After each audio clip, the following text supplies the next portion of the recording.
চিরচেনা ভিড় নেই, পাঠকের কোলাহল নেই, জমেনি লেখকদের আড্ডা।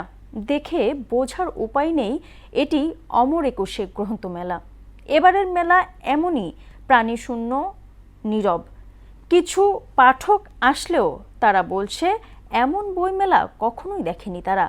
আর প্রকাশকরা বলছেন সরকারি বা পাঠাগারের জন্য বড় ক্রয়াদেশ ছাড়া এবার ক্ষতি পোষানো সম্ভব নয়। মফির রহমানের রিপোর্ট।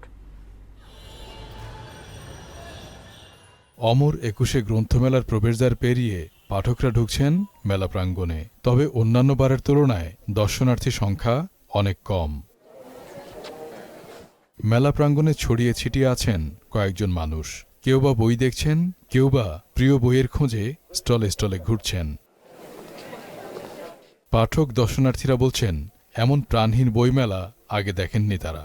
রমজান না হলে অবশ্যই মানুষ থাকতো, অন্যান্য সময় মেলাতে আরো বেশি ভিড় থাকে। ছোট বাচ্চাদের গল্পের বই নিচ্ছি আর উপন্যাস নিচ্ছি আমার জন্য।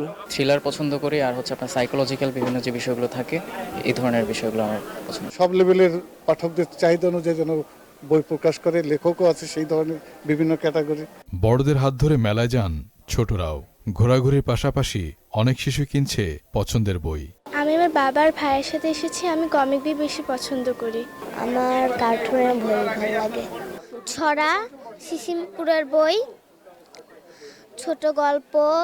হাতে গোনা কিছু বই বিক্রি হলেও বেশিরভাগ স্টলেই নির্লিপ্ত বসে আছেন বিক্রেতা। বেচা বিক্রি কম হওয়ায় হতাশ তারা। আগের তুলনায় ততটা সাড়া পাচ্ছি না। বইমেলাটা অতটা স্যাটিসফাইড দিকে যাচ্ছে না। এবার মেলায় লেখক সমাগমও কম। অনেক খুঁজে কয়েকজন নবীন প্রবীণ লেখকের দেখা মিলল। নিজের বই প্রকাশে আনন্দিত হলেও বিবর্ণ মেলা ঘিরে ব্যথিত নবীনরা। সমাজে ঘটে যাওয়া আমাদের পারিপার্শ্বিক যে ঘটনাগুলো সেগুলো নিয়েই গল্প আমি তুলে ধরার চেষ্টা করেছি। আমি আসলে লেখি, কিন্তু প্রকাশনা এইবারই প্রথম আর কি। নবীনদের আরও বেশি পাঠোভ্যাসের পরামর্শ দিয়ে প্রবীণ লেখকরা বলেন এটা করলেই লেখার মান হবে শিল্পোত্তীর্ণ।